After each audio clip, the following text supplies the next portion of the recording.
Hello friends, कैसे हैं आप।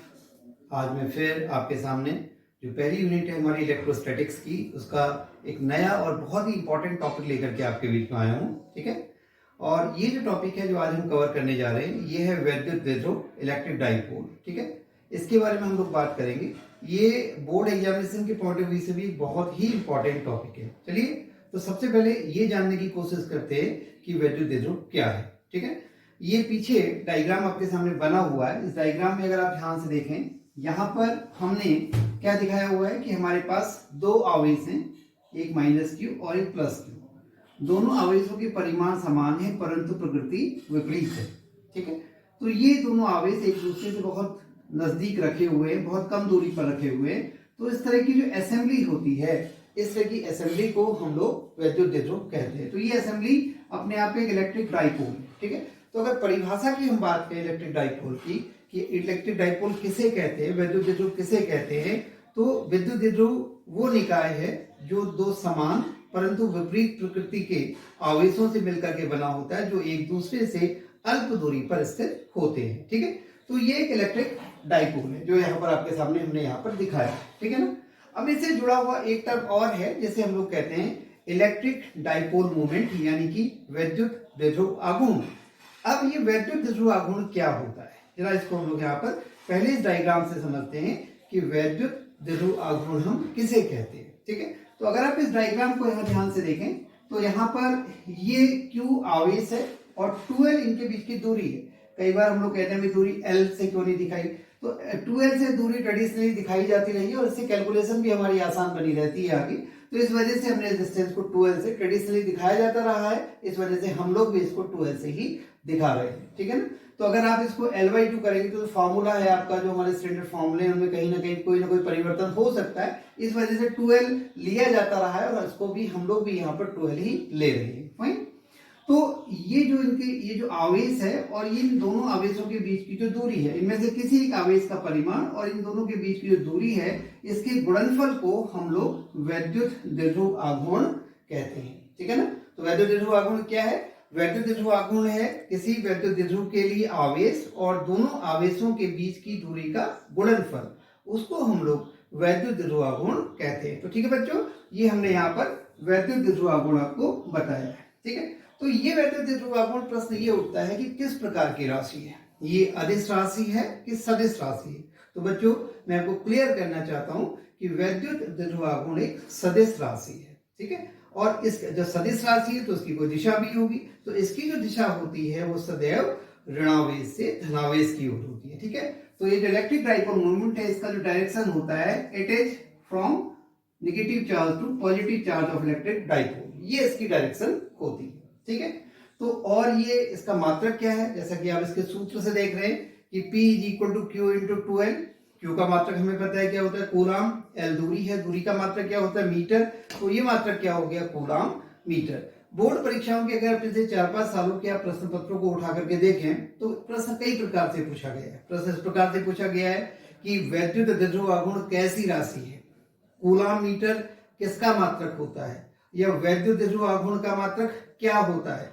तीनों तरह से प्रश्न जो है पिछले वर्षों की जो बोर्ड परीक्षाएं हैं उत्तराखंड बोर्ड की, उनमें पूछे जा चुके हैं। तो एक नंबर के प्रश्न की दृष्टि से भी आपके लिए ये वाला जो भाग है, ये वाला भाग काफी महत्वपूर्ण है, इस दृष्टि से भी आप इसको तैयार करेंगे।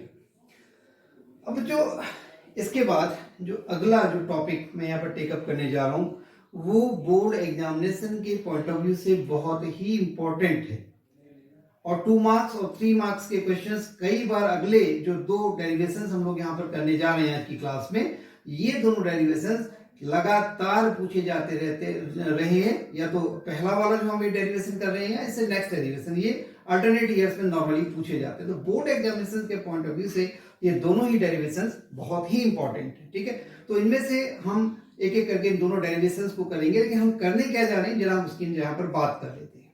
हमारे पास एक इलेक्ट्रिक डाइपोल है, हम उस इलेक्ट्रिक डाइपोल के कारण किसी पॉइंट पर क्या करने जा रहे हैं, विद्युत क्षेत्र की तीव्रता ज्ञात करने जा रहे हैं। अब यहां पर हम दो केसेस लेंगे। पहला केस, जब डाइपोल की एक्सिस के ऊपर ही कहीं पर वो पॉइंट स्थित है जिस पॉइंट पर हमें विद्युत क्षेत्र की तीव्रता ज्ञात करनी है, और दूसरा केस जब उसकी निरक्ष पर निरक्ष का मतलब आपका जो डाइपोल है, उस डाइपोल का जो मध्य बिंदु है, उस मध्य बिंदु के अभिलंबवत जो रेखा जा रही है उसको हम निरक्ष बोलते हैं, ठीक है ना।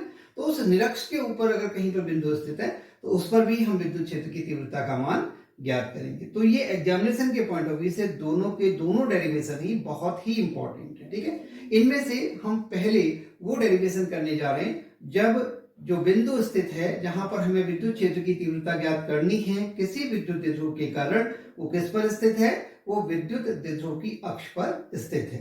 चलिए इसको समझने की कोशिश करते हैं कि किस प्रकार से हम इस स्थिति में विद्युत क्षेत्र की तीव्रता को ज्ञात करेंगे, ठीक है। तो देखते हैं उसके लिए डायग्राम यहां पर बना हुआ है, ये डायग्राम आप देखें, ठीक है ना। इस डायग्राम में हमारे पास पॉइंट ए पर माइनस क्यू एक चार्ज है, यहाँ पर बी पॉइंट पर प्लस क्यू एक पॉइंट चार्ज है। दोनों मिलकर के ये जो असेंबली है यहाँ पर क्या बना रही है, it is forming an electric dipole. ये एक इलेक्ट्रिक डाइपोल यहाँ पर फॉर्म कर रही है। इन दोनों के बीच का जो डिस्टेंस है वो कितना है, 12 है। सी इनका सेंट्रल पॉइंट है, मिड पॉइंट है, और मिड पॉइंट से यहाँ तक की दूरी एल, और ये यहाँ से यहाँ तक की दूरी भी एल। तो अगर हम ए बी को मिलाते हुए आगे की ओर बढ़ाएं, ये ए बी इसकी क्या एक्सिस है, ये पूरी की पूरी लाइन आगे की ओर इसकी एक्सिस है। अगर आप इसको लेफ्ट साइड में बढ़ाएंगे तब भी इसकी एक्सिस है। इस एक्सिस के ऊपर अगर कोई पॉइंट है, उस पॉइंट पर हम क्या ज्ञात करने जा रहे हैं, उस पॉइंट पर हम इस विद्युत द्विध्रुव के कारण विद्युत क्षेत्र की तीव्रता ज्ञात करने जा रहे हैं। तो हम क्या बोलेंगे, हम लोग कहेंगे कि विद्युत द्विध्रुव की अक्षीय स्थिति में, इसके लिए एक और टर्म आता है अनुदैर्ध्य स्थिति में, ठीक है। अक्षीय स्थिति अनुदैर्ध्य स्थिति में अगर कोई बिंदु स्थित है उस पर हमें विद्युत क्षेत्र की तीव्रता ज्ञात करनी है, तो वो विद्युत क्षेत्र की तीव्रता कैसे ज्ञात की जाएगी उसको हम एक्सप्लेन करने जा रहे हैं, ठीक है। तो ये डिस्टेंस 12, ये जो पॉइंट P है इसकी मिड पॉइंट से दूरी कितनी है C, यहाँ सॉरी ये दूरी कितनी है R, C से P तक की डिस्टेंस R। और आप देख सकते हैं कि इस P और P के बीच की डिस्टेंस कितनी हो जाएगी, क्योंकि ये L है और ये R है, तो ये कितनी बचेगी R माइनस L। और इसी तरह से ये अगर यहाँ से यहाँ तक R है और ये डिस्टेंस L है, तो टोटल ये जो डिस्टेंस हो जाएगा, this distance will become R plus L। ये डिस्टेंस यहाँ से यहाँ तक का R प्लस L है, ठीक है ना। तो अब हम क्या करेंगे, सबसे पहले हम प्लस क्यू चार्ज के कारण यहाँ पे इंटेंसिटी ऑफ इलेक्ट्रिक फील्ड निकालेंगे। आप देख रहे हैं उसकी डायरेक्शन, अगर हम उसको E1 माने तो उसकी जो डायरेक्शन है वो यहाँ पर आप देख रहे हैं ABP के अलोंग है, या हम कह सकते हैं ABP के अलोंग है। ये जो डायरेक्शन है किसके अलोंग है, BP के अलोंग है, ठीक है। और ये माइनस चार्ज, जब आप इसके कारण यहाँ पे इलेक्ट्रिक फील्ड कैलकुलेट करेंगे E2, तो उसकी जो डायरेक्शन होगी वो that will be towards the A। क्यों, क्योंकि मैंने आपको कल बताया था कि धनावेश के कारण जो विद्युत क्षेत्र होता है वो उससे दूर की ओर होता है, जबकि जो ऋणावेश होता है, ऋणावेश के कारण जो विद्युत क्षेत्र होता है वो ऋणावेश की ओर होता है, ठीक है ना। तो जो यहाँ पर हम सबसे पहले ये जो प्लस क्यू आवेश है, इस प्लस क्यू आवेश के कारण पॉइंट P पर विद्युत क्षेत्र की तीव्रता निकालने जा रहे हैं, ठीक है। हमारे पास फॉर्मूला है, हम जानते हैं कि किसी पॉइंट चार्ज के कारण किसी पॉइंट पर जो इंटेंसिटी ऑफ इलेक्ट्रिक फील्ड होती है उसकी वैल्यू कितनी होती है, वो होती है 1/4πε0 Q ओवर R स्क्वायर, या हम इसको ऐसे भी लिख सकते हैं KQ ओवर R स्क्वायर, जहां K क्या है, K यहाँ पर इलेक्ट्रोस्टैटिक कांस्टेंट है। फाइन, अभी हम K का यूज कर रहे हैं, बाद में फिर K की जगह पर हम उसकी वैल्यू बाद में रख देंगे। वो इस पर निर्भर करेगी कि वैक्यूम में चार्जेस रखे गए या चार्जेस किसी अदर मीडियम में रखे गए। फाइन, तो सबसे पहले ये जो प्लस क्यू आवेश है इसके कारण यहाँ पर हमने intensity of electric field calculate करी E1। तो E1 की वैल्यू कितनी आ गई, KQ over R minus L का होल स्क्वायर, ठीक है ना। और यहाँ पर जो इंपॉर्टेंट बात है, इसकी जो डायरेक्शन है दैट इज अलोंग BP, इसकी दिशा B से P की ओर है। फाइन, अब हम किसके कारण से, माइनस क्यू के कारण से यहाँ पर विद्युत क्षेत्र की तीव्रता ज्ञात करेंगे। जब माइनस क्यू के कारण हम यहाँ पर विद्युत क्षेत्र की तीव्रता ज्ञात करेंगे तो क्या आ जाएगा, that will be E2 is equal to KQ over whole square of R plus L। ये डिस्टेंस यहाँ से यहाँ तक कितना है, R प्लस L, तो ये इसका होल स्क्वायर आ जाएगा। इंपॉर्टेंट बात ये है कि यहाँ पर जो डायरेक्शन है वो डायरेक्शन किधर से किधर की हो जाएगी, अलोंग PA। क्यों, क्योंकि कैसा चार्ज है, नेगेटिव चार्ज है, इस वजह से इसकी जो डायरेक्शन होगी that will be towards the negative charge, ऋणावेश की ओर होगी। फाइन, तो अब हमारे पास E1 भी आ गया और E2 भी आ गया। अब हमें यहाँ पर क्या निकालना है, हमें यहाँ पर रिजल्टेंट निकालना है, ठीक है। तो ऑब्वियसली आपको यहाँ से दिखाई दे रहा है, क्लियर है यहाँ पर ये कि E1 और E2 दोनों एक दूसरे के अपोजिट डायरेक्शन में है। तो जब आप यहाँ पर रिजल्टेंट निकालेंगे तो इन दोनों के अंतर के बराबर होगा। अंतर के बराबर होगा तो हम ये देख लें इनमें से कौन सा बड़ा होगा और कौन सा छोटा होगा। बड़े वाले में से हम छोटे वाले को माइनस कर देंगे तो ज्यादा आसान रहेगा।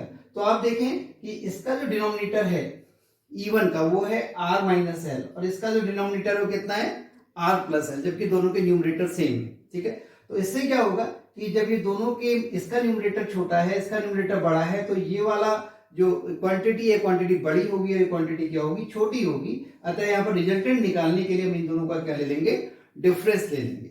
ठीक है ना, जब डिफरेंस ले लेंगे के क्यू वैल्यू आ जाएगी, के क्यू कॉमन आ जाएगा, यहाँ पर 1 ओवर आर माइनस एल का whole square minus 1 over R plus L का होल स्क्वायर।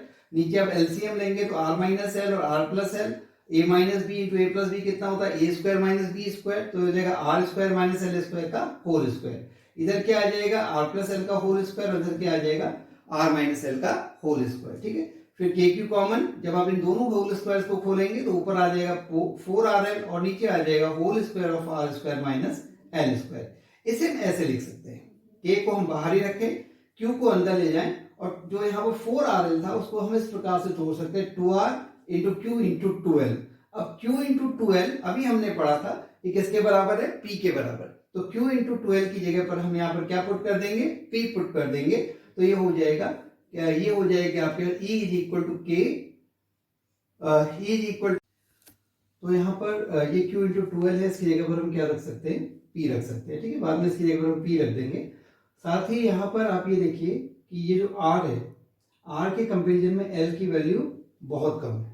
ठीक है, तो अगर हम इसका स्क्वायर करेंगे, R का स्क्वायर करेंगे और L का स्क्वायर करेंगे, तो ये जो R स्क्वायर के कंपेरिजन में L की वैल्यू को हम और भी ज्यादा देखेंगे कि और भी ज्यादा कम हो जाती है, यानी हम इसको नेग्लेक्ट कर सकते हैं। ठीक है, इसको नगण्य मान सकते हैं। तो यहाँ पर अब हम इसको जब सिंप्लीफाई करेंगे तो क्या हो जाएगा, E is equal to K into Q into 2l की जगह पर क्या आ गया P और इसकी जगह पर क्या आ गया आर स्क्वायर का होल स्क्वायर यानी r टू द पावर 4। ठीक है, अब क्या हो गया कि इस r से इस r की पावर कैंसिल हो गई, तो ये आ गया E is equal to K into 2p over r cube. ठीक है ना, अब इसमें दो केसेज है, ये जो k की वैल्यू है हम इनमें दो अलग अलग केसेस में रखते हैं।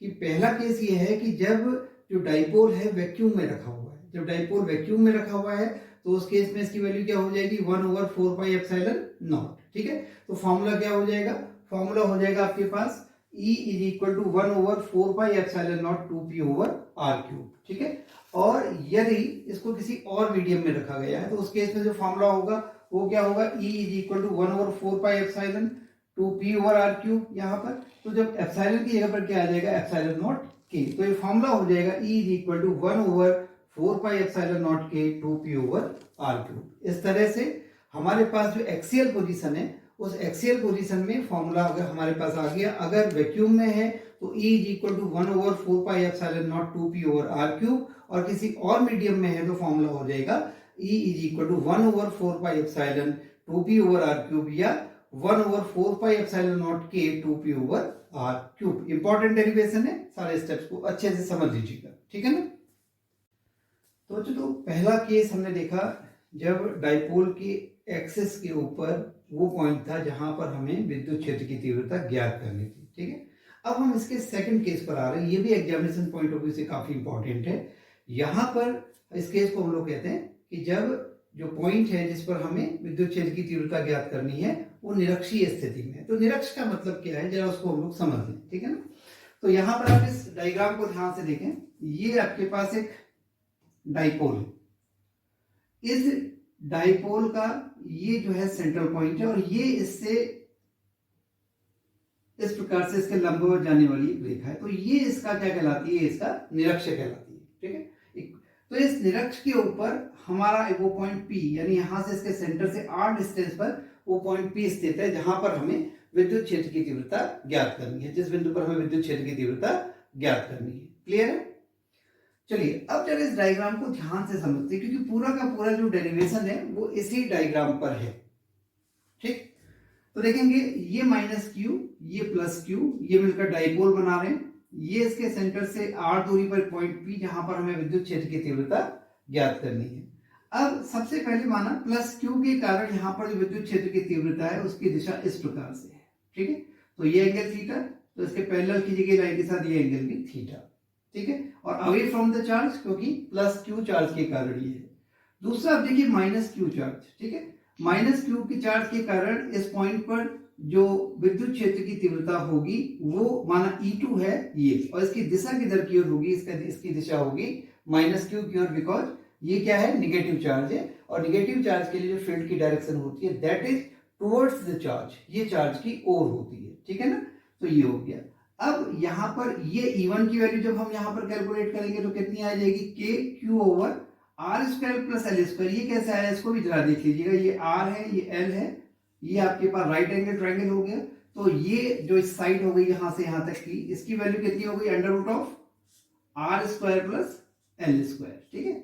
और जब आप यहाँ पर इसका स्क्वायर करेंगे तो कितना हो जाएगा, अब स्क्वायर रूट का साइन हट जाएगा, और इसकी डायरेक्शन क्या हो जाएगी, इसकी डायरेक्शन ये हो गई, तो ये हो गया अलोंग बी पी, ठीक।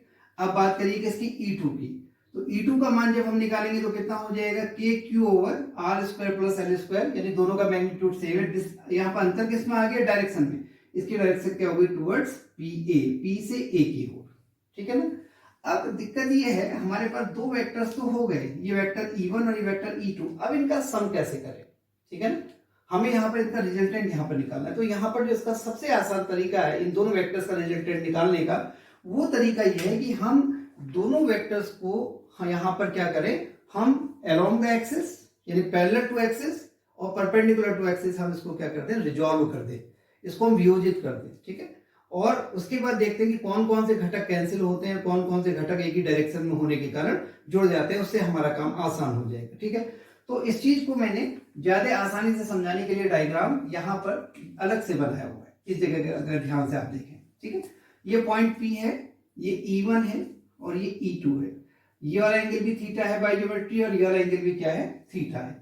तो जब आप E1 को यहाँ पर दो कंपोनेंट्स में रिजॉल्व करेंगे तो एक कंपोनेंट तो along to this parallel axis आ गया कितना, ये आ गया E1 cos थीटा, और दूसरा आ गया कितना, E1 sin theta. Similarly E2 को जब आप रिजॉल्व करेंगे तो E2 cos थीटा और ये आ गया E2 sin थीटा। तो आप देख रहे हैं E1 sin थीटा और E2 sin theta opposite direction में है, अपोजिट डायरेक्शन में। और एक बात हम ऑलरेडी यहाँ पर प्रूव कर चुके हैं कि E1 और E2 का जो मैग्नीट्यूड है वो आपस में बराबर है, इसका मतलब कि दोनों के दोनों कंपोनेंट्स आपस में बराबर हैं और उनकी डायरेक्शंस एक दूसरे के अपोजिट है, इस वजह से दोनों कंपोनेंट एक दूसरे को क्या कर देंगे, कैंसिल कर देंगे, ठीक है।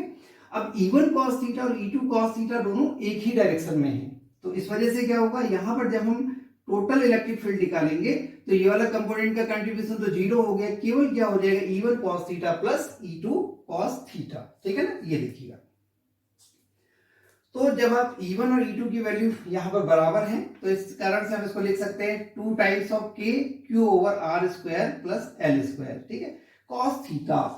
Now come to this triangle, triangle PCA, triangle PCA में cos थीटा कितना होगा, cos थीटा आधार पर टेकान ये हो गया L, और ये कितना हो गया, under root of R square plus L square, ठीक है ना। तो ये वैल्यू आपने यहां पर रख दी, तो ये हो गया यहाँ पर 2QL over, sorry cos theta की वैल्यू आ गई, और ये वैल्यू आपने यहां पर रख दी 2KQL over under root of R square plus L square into R square plus L square. Under root of R square plus L square का मतलब क्या है, पावर 1/2, और ये पावर 1, जब आप इन दोनों को एक साथ लिखेंगे तो कितना हो जाएगा, R square plus L square whole to the power 3/2। और एक काम हमने और करा कि इस 2 को हम अंदर ले गए यहाँ पर इस जगह पर, और हम जानते हैं कि जो 2QL होता है किसके बराबर होता है, P के बराबर, तो यहां पर हमने क्या रख दिया, यहां पर हमने इसकी जगह पर P रख दिया, तो क्या हो गया, E is equal to K P over R square plus L square whole to the power 3/2। फिर से वही बात कि जो R है उसका जो डिस्टेंस है वो इस L के कंपेरिजन में बहुत ज्यादा है, ठीक है। तो R जब इससे ज्यादा है तो आर स्क्वायर और एल स्क्वायर का हम कंपेरिजन करेंगे तो एल स्क्वायर की वैल्यू और छोटी हो जाएगी और आर स्क्वायर की वैल्यू और भी बड़ी हो जाएगी। तो ये जो एल स्क्वायर है इसको हम यहाँ पर क्या कर सकते हैं, छोड़ सकते हैं, इसको इग्नोर कर सकते हैं, इसको नेग्लेक्ट कर सकते हैं, इसको नगण्य मान सकते हैं, वही काम हमने यहाँ पर किया। तो ये हो जाएगा E is equal to K into P over R cube. फिर वही से दो केसेस कि अगर ये जो हमारा डाइपोल है अगर ये वैक्यूम में रखा हुआ है तो k की वैल्यू कितनी हो जाएगी, 1 ओवर 4 पाई एप्सिलॉन नॉट। तो फॉर्मूला क्या हो जाएगा, E is equal to 1 over 4 pi epsilon naught p over R cube. और अगर ये किसी और मीडियम में रखा हुआ है तो फॉर्मूला क्या हो जाएगा, E is equal to 1 over 4 pi epsilon naught k P/r³, जहां पर K क्या है, उस मीडियम का डाइलेक्ट्रिक कांस्टेंट, ठीक है ना। तो यहां पर हमने देखा कि अगर हम अलोंग द एक्सेस निकालते हैं तो हमारे पास फॉर्मूला आया था वैक्यूम में, E is equal to 1/4πε0 2p/r³। और जब हमने कहां पर निकाला, जब हमने इक्वेटोरियल पोजीशन का निकाला तो ये फॉर्मूला क्या निकल करके आया, E is equal to 1/4πε0 p/r³। यानी एक्सियल पोजीशन में उसी डिस्टेंस पर निकालें और पैराक्सियल पोजीशन पर भी, इक्वेटोरियल पोजीशन पर भी हम उसी डिस्टेंस पर निकालें। तो कहां पर इक्वेटोरियल पोजीशन की जो वैल्यू है वो किसका डबल होती है, वो इक्वेटोरियल पोजीशन का, यानी एक्सियल पोजीशन की वैल्यू इक्वेटोरियल पोजीशन वाली इलेक्ट्रिक फील्ड की वैल्यू का क्या होती है, डबल होती है। तो ये चीजें आज की क्लास में हमने यहाँ पर डिस्कस करी। ये सारे के सारे इंपॉर्टेंट पॉइंट्स हैं, डाइपोल मूवमेंट, ठीक है, और electric field due to dipole in axial position and paraxial position. कल की क्लास में हम लोग इसका जनरल केस भी डिस्कस करेंगे, जहां पर जनरल पोजीशन में हम लोग इसको कैलकुलेट करेंगे, इलेक्ट्रिक फील्ड को कैलकुलेट करेंगे। आज के लिए इतना ही।